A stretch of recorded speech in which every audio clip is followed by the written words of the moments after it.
Hello everyone, in the today's lecture I will explain about the composition of the blood.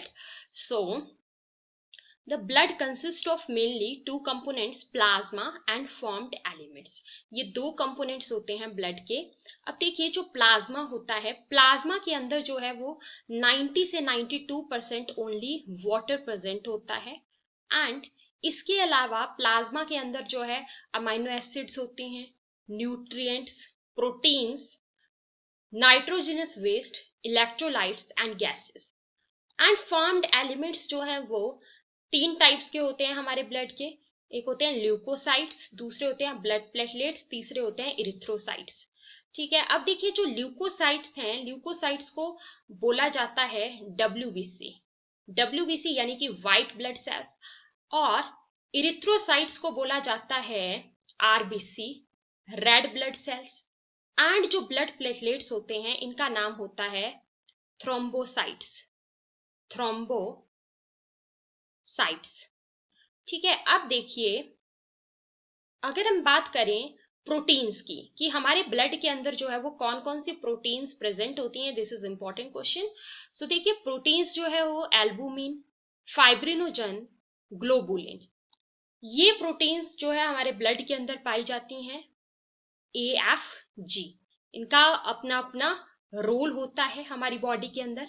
Albumin, fibrinogen and globulins.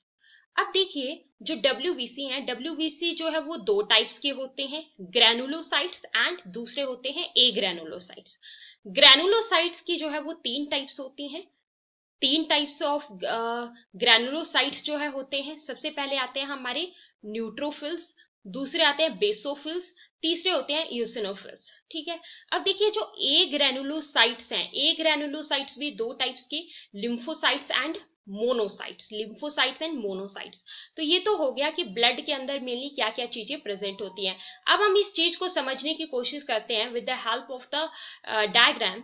सो यहाँ पे आप देखिए, देखिए हम इस तरीके से जो है वो बोल सकते हैं कि हमारे ब्लड के अंदर जो प्लाज्मा और फॉर्म्ड एलिमेंट है वो कुछ इस तरीके से होता है कि जैसे मान लीजिए कोई लिक्विड है, कोई लिक्विड है और उस लिक्विड के अंदर जो है वो कुछ सेल्स जो है वो फ्लो कर रहे हैं. तो इस टाइप का जो है वो कुछ होता है. देखिए अब यहाँ पे जो लिक्विड होता है, ठीक है, लिक्विड जो है वो प्लाज्मा होता है. जैसे मान लीजिए हम कोई टेस्ट ट्यूब यहाँ पे ले लेते हैं जैसे, तो यहाँ पे देखिए प्लाज्मा जो है वो लिक्विड होगा बिल्कुल. ठीक है, उसके अंदर जो है वो कुछ चीज मतलब जो प्रेजेंट होगी उनको हम क्या बोलेंगे, उसको हम बोल देंगे कि हाँ वो ब्लड सेल्स हैं. जैसे मैं आपको एक एग्जांपल देती हूँ. फॉर एग्जांपल मान लीजिए आप कोई टेस्ट ट्यूब ले रहे हो, उस टेस्ट ट्यूब के अंदर जो है आप वाटर डाल देते हो और उसके अंदर कुछ सैंड मिक्स कर देते हो. तो जो सैंड पार्टिकल्स होंगे उस केस में उनको आप मान लोगे कि हाँ जी ये क्या है, ये ब्लड सेल्स हैं. ये एक एग्जांपल से आप समझ सकते हो कि जो सैंड पार्टिकल्स होंगे उनको आप मान लोगे कि ये ब्लड सेल्स हैं. एंड जो आपका वाटर रह जाएगा उसको आप मान लो कि वो ब्लड है. सेम थिंग हैपन हियर कि प्लाज्मा जो है वो क्या है, प्लाज्मा जो है वो लिक्विड है. ठीक है, उस लिक्विड के अंदर जो है वो सेल्स हैं जिनको हम जो है ब्लड सेल्स या फिर उनको हम फॉर्म्ड एलिमेंट्स बोलते हैं, जो कि तीन टाइप्स के. जैसे देखिए यहाँ पे आरबीसी आपको दिखाए गए हैं. अब यहाँ से एक क्वेश्चन आपका तैयार होता है कि आरबीसी की शेप कैसी होती है. सो आरबीसी की शेप होती है biconcave in shape. Biconcave in shape. एक और क्वेश्चन यहाँ से तैयार होता है कि आरबीसी के पास जो है वो न्यूक्लियस होता है या नहीं होता है. तो आरबीसी होता है ए न्यूक्लिएटेड, यानी कि न्यूक्लियस इसके पास नहीं होता है. तो ये आपको याद रखना है. ठीक है, अब देखिए हमारे ब्लड के अंदर ऐसा कौन सा पिगमेंट प्रेजेंट होता है, ठीक है, जिसकी वजह से ब्लड का कलर रेड होता है. क्योंकि क्या होता है कि जैसे मान लीजिए हम अपनी स्किन की भी अगर बात करते हैं तो हमारी स्किन का जो भी कलर है, ठीक है, हमारी स्किन का कलर फेयरर है या हमारी स्किन का कलर जो है वो लाइटर है, तो हमारी स्किन के अंदर भी क्या है, एक पिगमेंट होता है जिसको मिलानिन पिगमेंट बोलते हैं. ये हम एक एग्जाम्पल से समझ सकते हैं इस बात को. जैसे देखिए हमारी जो स्किन है उसको कलर जो है वो कौन देता है, मिलानिन पिगमेंट देता है. अब अगर किसी पर्सन के अंदर मिलानिन पिगमेंट ज्यादा है तो उसकी स्किन कैसी होगी, वो डार्क स्किन वाला होगा. वेयर अगर मिलानिन पिगमेंट कम है तो उसकी स्किन जो है वो कंपैरेटिवली लाइटर होगी. ठीक है, वैसे ही आप इस चीज को समझिए. ठीक है, कलर देने के लिए हमेशा पिगमेंट रिस्पॉन्सिबल होता है। तो हमारे ब्लड का जो कलर है वो रेड कैसे होता है, क्यों होता है?